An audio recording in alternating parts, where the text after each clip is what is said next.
All right. So that's our buttock compressor, right? If you run it and the guy doesn't shrimp, if he's exhausted or something or just doesn't care, right? You crack the guard, just circle left and pass and move into twister side the way we first did. If the guy's, just starting out in the game, he doesn't understand about shrimping and framing, we just pass to twister side control, crack the guard open, circle to your left and pass, right? Anybody who's been doing this a little bit is immediately going to get on their side and they're going to start to, straight arm, stiff arm frame on your hips, which case the shoulder slides from the hip down to the legs to pin his knees together, head in the hole, jump sides, and then we come up into that staple, that leg drag position. On that leg drag, the idea, right, is that he's turned this way and then I'm around his head, turning his head back there. As soon as you get somebody twisted like that, all of their strength goes away. You start to compress the nerves in the spine and things get real weak. It's real hard for them to defend. Now, yes, sir. When you let go of the grip before or after you place the compress the knee grip? You mean the after I leg drag? After I'm past, right? So I'm this way, boom, head's on here, head in the hole, jump. I'm gonna basically let go of my lock, sort of lift that top leg as I shoot through the staple, and then come around his head.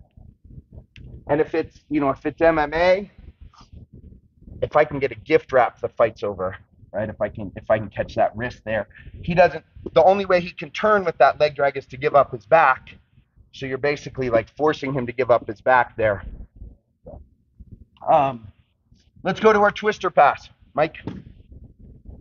So another option for passing low, meaning that I'm dealing with the lower body rather than the upper body. I'm here, Mike's got me locked down. This could come from him hitting the jaws of life, or I could just choose to, right? If I'm gonna choose to make this happen, I'm gonna let go of my head and arm, and I'm gonna swim this elbow across. And I did that pretty nice because I like Mike, but it might look more like that. And I'm here, I'm gonna flip that out, and that's happening simultaneously, right? I'm gonna go here, I'm starting to come across, my leg flips to the outside, elbow to the armpit, and then I'm walking this up towards me. So I want that shin vertical. So I'm still in his half guard, but now he's carrying my weight. I'm keeping my head low so he doesn't cross face me, try to bring me over, right? I'm gonna palm strike this knee. Oh, keep your guard together. You're still fighting me, right? Oh, I palm strike the knee, and now I'm gonna harass the feet. And this is a handoff, right? I'm gonna go.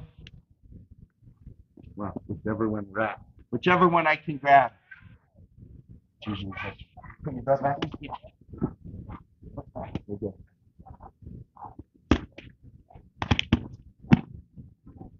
Walk that up, palm strike, and then I go to harass the feet. I'm gonna catch it. I'm gonna pass it off, and then I'm gonna come underneath. And this is the kicker. This is a submission right here. This is a catch wrestling submission, right? He doesn't want to be here. So one, I can finish this. That's a tap. But what I like to do is use this as a slingshot. I pull on these toes, boom, and then I pass. Back to twister side control. And the way that his feet are, they may be different, right? The important thing is that I'm getting my foot to the outside. And a lot of times I'll do this off his jaws of life again. He starts to go jaws of life here. And I got to get it to the outside. And then I'm walking it up. Palm strike.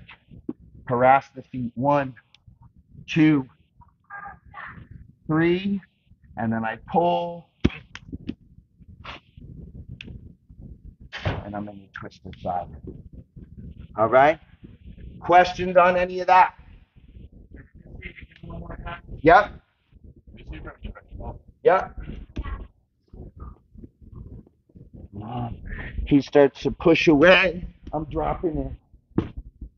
And then I just had hip surgery, right? So I don't have the strength to just pull this knee up because my hip flexors are real weak. And so if you're real weak, just walk your foot, right? But if you're strong, just pull that up there. Palm strike. Start to harass. 1, 2. This is game over. Pull, pull, pull. He doesn't want to be there. Boom.